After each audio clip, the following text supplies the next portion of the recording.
السلام علیکم ورحمۃ اللہ وبرکاتہ۔ امید کرتی ہوں کہ آپ سب بالکل ٹھیک ہوں گے اور آپ کے ہمیشہ ٹھیک رہنے کی دل سے دعا گو ہوں۔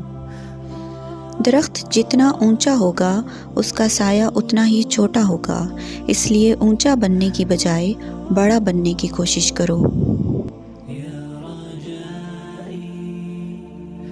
زمین کے اوپر عاجزی کے ساتھ رہنا سیکھ لو، زمین کے نیچے سکون سے رہ پاؤ گے۔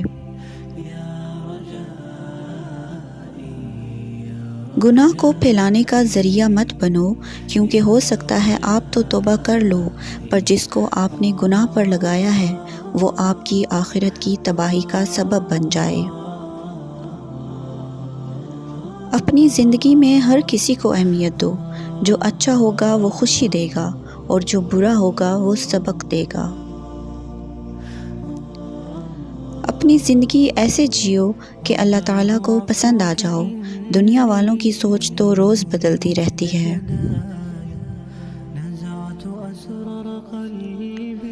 مصروف زندگی نماز کو مشکل بنا دیتی ہے، لیکن نماز مصروف زندگی کو بھی آسان بنا دیتی ہے۔ غیر ضروری تنقید وہ تلوار ہے جو سب سے پہلے خوبصورت تعلقات کا سر قلم کرتی ہے۔ آج تک سمجھ نہیں آ سکا اپنے بچوں کا پیٹ پالنے کے لیے 12 گھنٹے تک کام کرنے والے کے پاس مسجد میں جانے کے لیے 10 منٹ کیوں نہیں ہوتے۔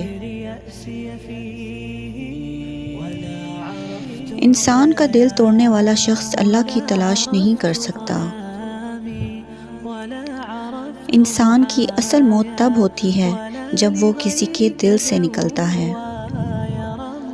نماز کی فکر اپنے اوپر فرض کر لو، خدا کی قسم دنیا کی فکر سے آزاد ہو جاؤ گے اور کامیابی تمہارے قدم چومے گی۔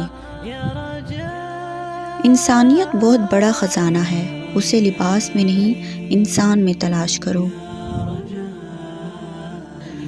لوگوں کو دعا کے لیے کہنے سے زیادہ بہتر ہے ایسے عمل کرو کہ لوگوں کے دل سے آپ کے لیے دعا نکلے۔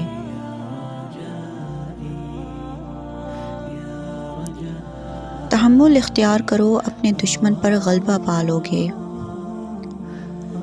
دوست کو دولت کی نگاہ سے مت دیکھو، وفا کرنے والے دوست اکثر غریب ہوتے ہیں۔ اگر کوئی آپ کی فکر کرتا ہے تو اس کی قدر کرو، کیونکہ دنیا میں تماشائی زیادہ ہیں اور قدر کرنے والے بہت کم۔ لفظ انسان کے غلام ہوتے ہیں، مگر صرف بولنے سے پہلے تک، بولنے کے بعد انسان اپنے الفاظ کا غلام بن جاتا ہے۔ کسی انسان کی خوبی کو پہچانو تو اسے بیان کرو، لیکن اگر کسی کی خامی مل جائے تو یہاں تمہاری خوبی کا امتحان ہے۔ لوگوں کو اسی طرح معاف کرو جیسے تم خدا سے امید رکھتے ہو کہ وہ تمہیں معاف کرے گا۔ ہر بات پر ہاں میں ہاں ملانا منافقوں کی عادت ہے۔ جس کو تم سے سچی محبت ہوگی وہ تم کو فضول اور ناجائز کاموں سے روکے گا۔ ہمیشہ سچ بولو تاکہ تمہیں قسم کھانے کی ضرورت نہ پڑے۔ آخرت کا دامن تھام لو، دنیا خوار ہو کر تمہارے قدم چومے گی۔ خدا سے جب بھی مانگو مقدر مانگو، عقل نہیں، کیونکہ میں نے بہت سے عقل والوں کو مقدر والوں کے در پر دیکھا ہے۔ دنیا میں صرف سکون ہوتا تو لوگ اللہ کو بھول جاتے۔ سکون تو صرف ان لوگوں کے پاس ہے جو اللہ کی رضا کو اپنی رضا سمجھتے ہیں۔ جو شخص تم سے دوری اختیار کرے تم اس میں ہرگز دلچسپی نہ لو۔ اچھے لوگوں کی ایک خوبی یہ بھی ہوتی ہے کہ انہیں یاد رکھنا نہیں پڑتا، وہ یاد رہتے ہیں۔